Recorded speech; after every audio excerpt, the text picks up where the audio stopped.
Hello friends, Siragadikka ஆசை இன்றைய எபிசோடில் என்ன நடக்கலாம் அப்படிங்கிறத பற்றி பார்க்கலாம். இன்றைக்கான எபிசோட் இன்ட்ரெஸ்டிங்கான எபிசோட் அப்படின்னே சொல்லலாம். காய்கறி கடையில் அருண் போலீஸ் இருக்காங்க. அங்கே வர முத்து ஒரு மாதிரி பேசுறதுனால ரெண்டு பேத்துக்குள்ளார சண்டை வந்துடுது. ஒரு கட்டத்தில் பார்த்தோம் அப்படின்னா முத்துவோட சட்டையை அருண் போலீஸ் பிடிக்கிறாங்க. முத்து கையெடுக்க சொல்லி தள்ளி விடுறாங்க.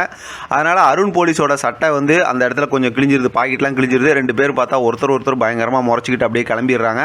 இப்போ வீட்டில் சாப்பிட்றதுக்கு எல்லாரும் உட்காந்துருக்காங்க. விஜயா வந்து நான் டயட்டில் இருக்கேன், எனக்கெல்லாம் இந்த சாப்பாடு வேணாம் அந்த சாப்பாடு வேணாம், நான் போய் டீ போட்டு குடிச்சிக்கிறேன்னு சொல்லி கிச்சனுக்கு போகிறாங்க. அங்கே போய் பார்த்தோம்னா பசி தாங்க முடியாமல் அந்த இட்லியும் வடகரையும் எடுத்து வச்சு சாப்பிட்டுக்கிட்டு இருக்காங்க. அதை பார்த்தா மனோஜ் பார்த்துடுறாங்க. மனோஜ் வந்து எனக்கு தெரிஞ்ச டைட்டிஷியன் ஒருத்தங்க இருக்காங்க, அவங்கள நான் ரெக்கமெண்ட் பண்ணுறேன், உங்கள் உடம்பை குறைச்சிடலாம் அப்படிங்கிற மாதிரி சொல்கிறாங்க. அடுத்து அண்ணாமலை வேலைக்கு கிளம்புறாங்க. இன்றைக்கி வேலை இல்லையே அப்படிங்கும்போது இன்றைக்கி பேரண்ட்ஸ் மீட்டிங் இருக்குது அப்படிங்கிற மாதிரி சொல்லிட்டு கிளம்புறாங்க. முத்து நான் கொண்டு வந்து விட்றேன் அப்படின்னு சொல்கிறாரு. அடுத்து மீனாவும் கூட்டு போகலாம், அங்கே போனால் கிறிஸை பார்க்கலாம் அப்படிங்கிற மாதிரி பேசிட்டு கிளம்புறாங்க. இதெல்லாம் பார்க்குற ரோஹிணி ரொம்பவுமே பதட்டமாயிடுறாங்க. இப்போ பார்த்தோம் அப்படின்னாக்கா அங்கே ஸ்கூலுக்கு போனதுக்கப்புறம் அதாவது முத்துவும் மீனாவும் கிறிஸு அவங்க பாட்டி எல்லாத்தையும் பார்க்குறாங்க, பேசுகிறாங்க.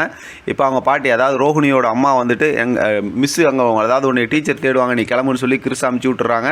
அடுத்து இவங்ககிட்ட பார்த்தோம் அப்படின்னா அவங்க வீடியோ காலில் வரேன்னு சொன்னாங்க என் பொண்ணு, அதனால் அப்படின்னு சொல்லிட்டு அவங்களும் பார்த்தா கிளம்பி போயிடுறாங்க. இப்போ முத்துக்கு சந்தேகம் வந்தது. ஏற்கனவே நான் பார்க்கும்போது அவங்க பொண்ணு இங்கே இருக்கிறதா சொன்னாங்க, இப்போ பார்த்தா மறுபடியும் வெளிநாட்டுக்கு போயிட்டாங்கன்னு சொல்கிறாங்களே, எனக்கு சந்தேகமாக இருக்குது அப்படிங்கிற மாதிரி சொல்கிறாங்க. மீனாவும் பார்த்தோம் அப்படின்னா ரொம்ப நாள் கழிச்சு அவங்கள பார்க்குறோம், பேசாமல் உடனே கிளம்பி போகிறாங்களே அப்படின்னு சொல்லி ரெண்டு பேருமே அப்படியே சந்தேகத்தோடு யோசிச்சுக்கிட்டு இருக்கிறாங்க. இங்கே பார்த்தோம் அப்படின்னா ரோஹிணி வந்து அவங்க ஃப்ரெண்டு வித்யா வீட்டில் விக்கெல்லாம் வச்சு அப்படியே கொஞ்சம் மார்வேஷம் பண்ணுற மாதிரி பண்ணிக்கிட்டு இருக்காங்க. என்னன்னா இப்போ பேரண்ட்ஸ் மீட்டிங் இருக்குது, நான் வீடியோ காலில் பேசும்போது என்னை அடையாளம் தெரியக்கூடாதுன்னு சொல்லி கருப்பாக கண்ணாடி போட்டுக்கிறாங்க, மாஸ்க் போட்டுக்கிறாங்க. எல்லாம் செஞ்சதுக்கப்புறம் குரல் தெரிஞ்சிருமே அப்படிங்கும்போது நீ எனக்கு பதிலாக குரல் கொடு, அதாவது நீ எனக்கு டப்பிங் கொடு அப்படிங்கிற மாதிரி சொல்லி ரோஹிணி சொல்லிடுறாங்க. வித்யாவும் சரின்றாங்க. அடுத்து பார்த்தோம்னா அங்கே கிறிஸோட பாட்டியும் கிறிஸும் வராங்க. இப்போ அண்ணாமலை அவங்கள பார்த்ததுமே அது வந்து அப்படின்னு ஆரம்பிக்கிறாங்க. அண்ணாமலை நீங்கள் ஒன்றும் சொல்ல வேணாம், பரவாயில்லம்மா நீங்கள் போய் உட்காருங்க அப்படிங்கிற மாதிரி அனுப்பிச்சிடுறாரு.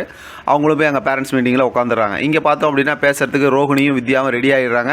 அடுத்து பார்த்தோம்னா பேரண்ட்ஸ் மீட்டிங் ஸ்டார்ட் ஆகுது. அதில் பார்த்தோம் அப்படின்னா வீடியோ காலில் பார்த்தா இப்போ ரோஹிணி வராங்க, மாஸ்க்கெல்லாம் போட்டுட்டு இப்படிலாம் விக்கெல்லாம் வச்சுக்கிட்டு.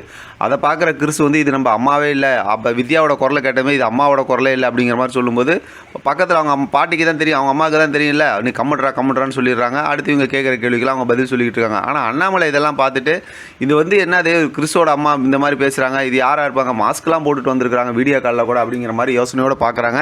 ஆக மொத்தத்தில் எல்லாத்துக்கும் சந்தேகமாக இருக்குது. ஒரு மாதிரியா இன்றைக்கான எபிசோட் அப்படியே முடிச்சிட்டாங்கன்னு வச்சுக்கலாம். அடுத்து வர எபிசோட்டும் சூப்பரான ஒரு ப்ரோமோ கொடுத்துருக்காங்க, அது சம்மந்தமாக நம்ம அடுத்து பேசலாம். இதை பற்றின உங்களோட கருத்து கமெண்ட் பாக்ஸை தெரியப்படுத்துங்க. தொடர்ந்து ஆதரவு கொடுங்க. தேங்க்யூ ஃபார் வாட்சிங்.